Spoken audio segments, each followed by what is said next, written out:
Stranger Things, Euphoria, Love Victor, Ginny and Georgia, Never Have I Ever. What all these shows have in common?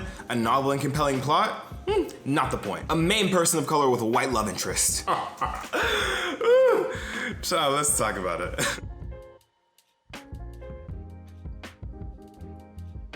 Hey guys, what's up? It's Imurgency and welcome back to my channel. Today we are going to be talking about love interests. And, you know, the people in our lives that get your heart a-thumping, your eyes a-starrying. Except this time we're talking about love interests a little differently. We're going to talk about the phenomenon that has been going on in recent times where in shows, generally the person of color, or oftentimes the main person of color in a show, ends up in a love interest with someone who just happens to be white.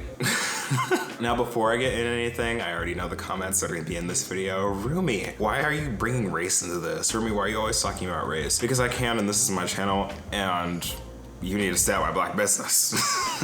But keep watching along. But for real though, in this video, we're gonna be discussing the representation of BIPOC, or Black Indigenous people of color, love interests in mainstream TV and media, and specifically looking at why these characters are written to usually end up with a white love interest, even if they have other viable options that are of color, and tend to just do more for both the audience and for the character at hand. But before we do that, if you're new to the channel and love all things TV, pop culture, and fashion, make sure to hit that subscribe button down below so that you never miss a video, and to follow me on my socials, Instagram, TikTok, Twitter, everything, to follow me in between uploads at Imurgency. Also, if you could leave a quick like on this video, that helps out a whole bunch with the algorithm. It only takes a second, but I will give you 5 while I menacingly look at you to peer pressure you into doing it.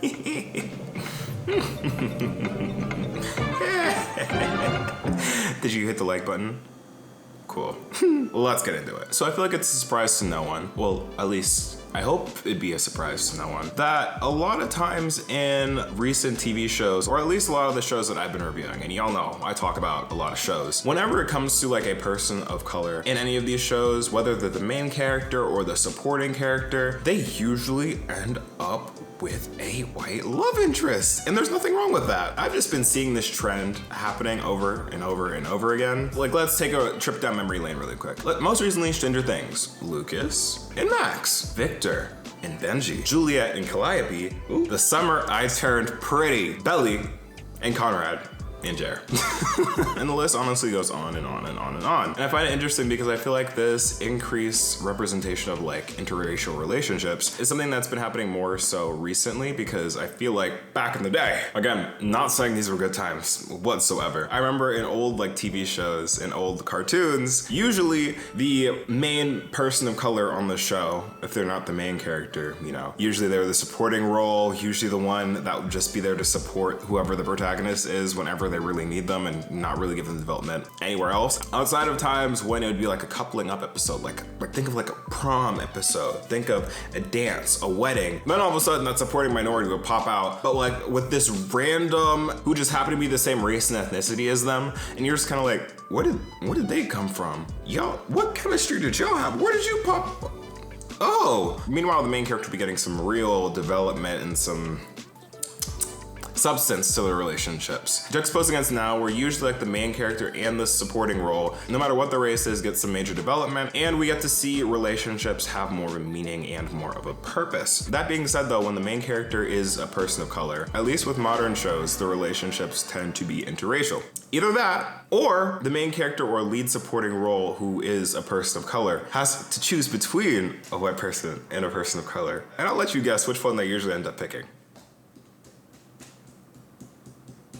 Right. Now, before you got me crazy, let's look at some examples. So for the former, the main character with a person of color, and then their love interest happens to be white. Gossip Girl, the new one. Like literally both sisters are fighting over the same white boy.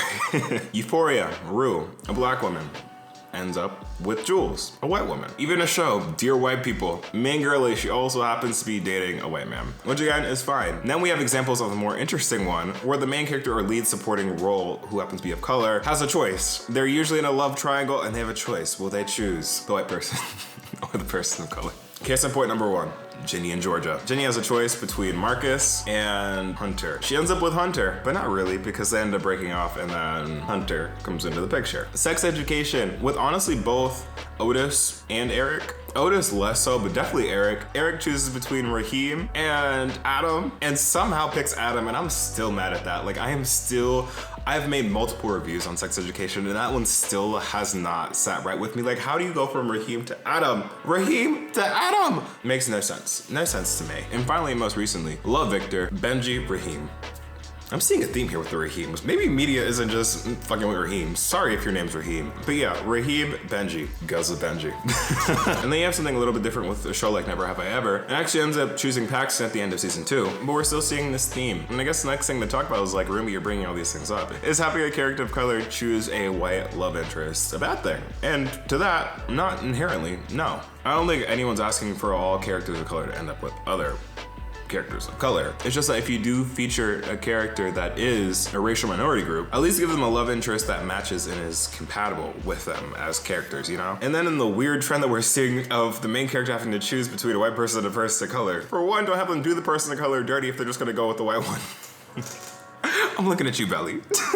I guess on both sides, I'm just kind of asking for love interests that are dynamic and don't seem like they're just forced upon the protagonist or supporting role of color, like whatever, simply because they either have shared identities or they don't, you know? Give us some organic representation. And since we're on the topic of representation, I feel like it would be interesting to also see more love interests that are just simply non-white. Because usually when we're on the conversation of like interracial relationship representation, it's usually just white and then non-white. But I personally feel like it would be interesting to see other forms of representation in those interracial couples since we're seeing them so much. And it kind of makes me wonder why we haven't seen that already. This next part is completely speculation and completely headcanon, so do not take what I'm saying for fact. And feel free to disagree or discuss this more in the comments below. But at least on the industry side of things, for like why we haven't seen this a lot already is honestly possibly because maybe the industry is afraid of like relatability, because I feel like traditionally when like the two main characters of a show are both non-white, the show tends to be branded as like not for everybody or like not a white people show. And I feel like shows like Grownish and Never Have I Ever, where most of the cast is not white, go against that and show like, yes, you could have shows where most of the cast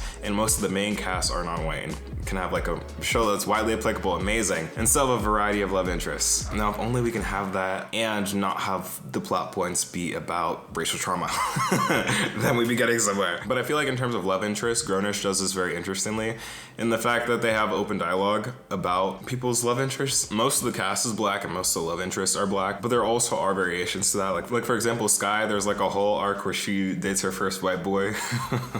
That episode was very interesting.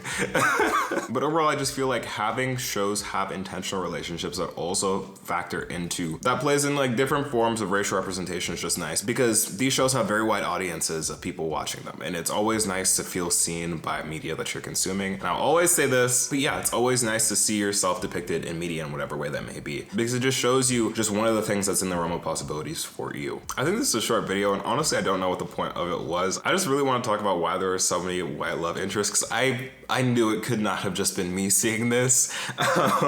If you want to see me break this down more critically and do more video essay style of this, let me know. This is just more of just thoughts coming off the dome. But yeah, now I want to hear from you. What do you think about all this? Have you been noticing these trends as well? And what are your thoughts on general representation when it comes to different love interests and characters in general? But yeah, that's gonna be it for this video, y'all. Thank you so much for watching. Again, if you're new to the channel, then hit that subscribe button and turn on post notifications so that you never miss when I post. Follow me on socials at Imurgency, and don't forget to leave a like on this video because it helps out so much. But other than that, y'all, thank you so much for watching. I've been Imurgency, and I'll see you in the next video. Peace.